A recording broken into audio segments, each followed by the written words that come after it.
Praise the lord. ఈనాటి వాక్య ధ్యానం కొరకై పరిశుద్ధ గ్రంథమైన బైబిల్లో నుండి 126వ కీర్తన, సామ్ 126, 5-6 వచనాలు.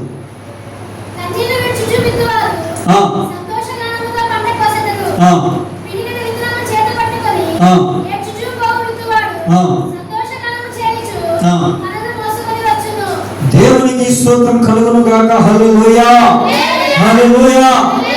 ప్రభు ఏం చెప్తున్నానండి? కన్నీళ్లతో విత్తువాడు ఏం చేస్తాడంట? సంతోష గానముతో పంటను కోసుకుంటాడు. పిడికెడు విత్తనాలు కన్నీళ్లతో విత్తుతూ పోవాడు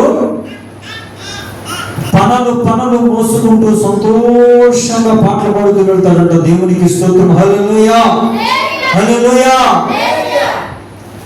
మనకి కన్నీరు ఎప్పుడు ఉంటుందండి? కన్నీరు ఎప్పుడు ఉంటుందంటే భయంకరమైన బాధ, భయంకరమైన వేదన, కష్టం, బాధ మనల్ని భయంకరంగా ఇబ్బంది పెడుతున్నప్పుడు ఎవరు సహాయం చేసే మనుషులు మనకు కనబడని వేళ మనకి ఏముంటుందండి? కళ్ళలో కన్నీరు ఉంటుంది, దుఃఖం ఉంటుంది. అయితే ప్రభు చెప్తున్నాడు, నీ కన్నీరు ఉన్న మాట నిజమే, నీకు బాధ ఉన్న మాట నిజమే, ఆ కన్నీరుకు కారణం నీకున్న శ్రమ, అది కూడా నిజమే. కానీ కన్నీళ్లతో విత్తువాడు సంతోష గానముతో పంటను వస్తాడు. కన్నీళ్లతో విత్తాలి, కన్నీళ్లతో విత్తాలి. ఏమండి, విత్తువాడు ఎక్కడ విత్తుతాడు? విత్తువాడు ఎక్కడ విత్తుతాడు? పొలంలో విత్తుతాడు. ఇంకా ఎక్కడ విత్తుతాడు? ఇంటి పెరట్లో కూడా విత్తుతాడు. అవునా కాదండి? చెప్పాలి మీరు. విత్తుతారా? అంటే విత్తువాడు కన్నీళ్లతో విత్తాలి. ఎవరైతే కన్నీళ్లతో విత్తుతారో ఆ కన్నీటికి బదులుగా దేవుడు సంతోషమును, ఆనందమును అనుగ్రహిస్తాడు. దేవునికి స్తోత్రం. హల్లెలూయా, హల్లెలూయా. ఇప్పుడు విత్తేవాడు పొలంలో విత్తాలి, రెండు ఇంట్లో విత్తాలి, పెరట్లో. అవునా? మరి పొలం అంటే దేనికి సాదృశ్యం? సంగమునకు సాదృశ్యం, దేవుని సన్నిధికి సాదృశ్యం. పొలం అంటే ఏంటంటే దేవుని సన్నిధి. అంటే ఇప్పుడు మనకున్న కష్టం, మనకున్న బాధ, మనకున్న వేదన, అదంతా కూడా ఎక్కడ విత్తాలి? దేవుని మందిరములో దాన్ని విత్తాలి. రెండు, ఇంకా ఎక్కడ విత్తాలి? ఆ పాస్టర్ గారు మరి ప్రతిరోజు ప్రార్థన చేసుకుందామంటే అందరూ నుంచి ఎంతో రావాలండి, నాకు డ్యూటీ ఏంటి, మరి నాకు సమయం కుదరదండి, మరి ప్రతిరోజు కన్నీళ్లతో విత్తాలని నాకు కూడా ఉంది, కానీ వారానికి ఒకసారి విత్తలేని పరిస్థితి అయిపోతుందండి అని అనేవాళ్ళు కూడా ఉంటారుగా. మరి కొంతమంది విత్తేవాళ్ళు ఎక్కడ విత్తుతారు? కొంచెం ఎక్కువ స్థలం ఉందనుకోండి, 2-3 సెంట్లు ఖాళీ ఉందనుకోండి, అక్కడ కూడా నిదానంగా చదువు చేసుకుని ఆకుకూరలు, కాయగూరలు విత్తుకుంటారా లేదా? అంటే ఇప్పుడు విత్తువాడు ఒకటి పొలంలో విత్తుతాడు, రెండు ఇంట్లో పెరట్లో విత్తుతాడు కదా. అలాగే మనము దేవుని సంఘములో విత్తాలి, మన ఇంటిలో కూడా మనము విత్తాలి. దేవునికి స్తోత్రం. హల్లెలూయా, హల్లెలూయా. దేవుని బిడ్డలారా, ఇప్పుడు విత్తిన వెంటనే పంట వస్తుందా? చెప్పాలి. విత్తిన వెంటనే పంట వస్తుందా? రాదు. విత్తిన వెంటనే మరలా దాన్ని ఏం చేయాలి?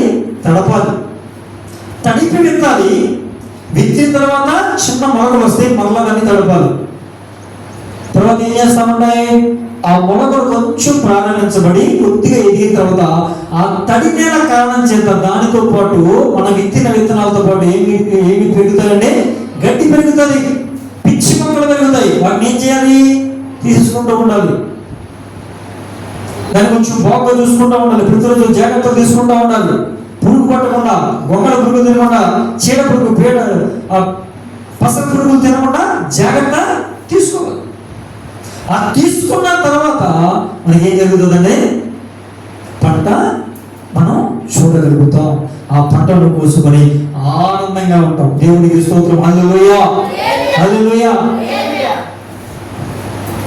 ఎవరైనా ఇంట్లో తోటకూర వేసి ఆ తోటకూర పురుగు పట్టకుండా, ఏమంటే పురుగు తినేయకుండా చక్కగా ఉందనుకోండి, ఆ తోటకూర కోసేటప్పుడు తోటకూర ఏం తింటాను నేను వస్తానండి, మా పెరట్లో తోటకూర, అదే కూర ఆకుకూరే, కానీ ఎంత సంతోషం ఉంటుందండి, ఎంత ఆనందం ఉంటుందండి. అవునా కదా? వంకాయలు అయితే, టమాటాలు అయితే, పచ్చిమిరకాయలు అయితే, ఇంకెంత మా అత్తయ్య గారు అపార్ట్మెంట్లో ఉంటారు, పైన 5th ఫ్లోర్లో ఉంటారు. చిన్న చిన్న కుండీలో చిన్న చిన్న పచ్చిమిరకాయ మొక్క ఒకటి పెట్టి, టమాటా మొక్క ఒకటి పెట్టి, ఏమండి ఆకుకూర తోటకూర తింటున్నారు.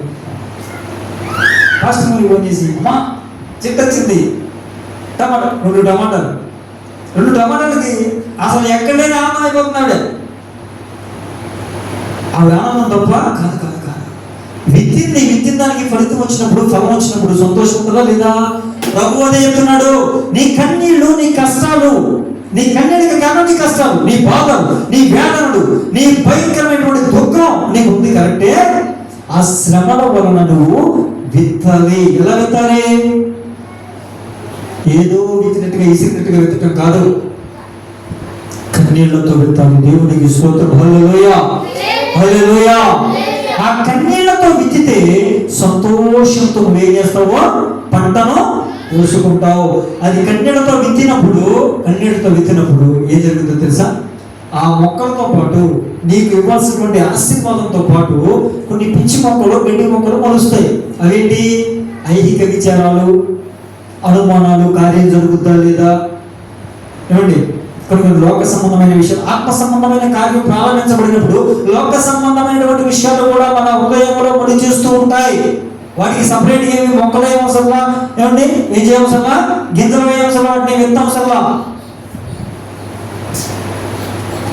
నేను మందిరం దగ్గరికి వచ్చినప్పుడు మా బాబు కూడా అడిగాడు, డాడీ ఎంత గడ్డి ఎక్కడ వచ్చింది, ఎలా వచ్చింది, మొన్నదాకా ఏం లేదు, మొత్తం అంతా నేల కనపడింది అంటే, వర్షం వచ్చింది కదా నాన్న, అందుకే వచ్చేసినాను. వర్షం వచ్చింది, ఎవరు ఎత్తారు, ఎవరు చేశారు ఇక్కడ గడ్డి ఎవరు అయిందన్నా? వర్షం వస్తే ఆటోమేటిక్గా గడ్డి పిలిచేస్తుంది అని చెప్పారు. అలాగే దేవుని కొరకు మనం ప్రయాసపడుతున్నప్పుడు, దేవుని దగ్గర మన హృదయాన్ని కుమ్మరించుకున్నప్పుడు మనకి జరగాల్సిన కార్యము మీద ఉన్నటువంటి విశ్వాసముతో పాటు అనుమానం అనే ఐహిక విచారాలు, లోక సంబంధమైన ఆశలు, అవి అణిచి వేయడానికి ప్రయత్నం చేస్తూ ఉంటాయి. వాటన్నిటిని ఏం చేయాలని?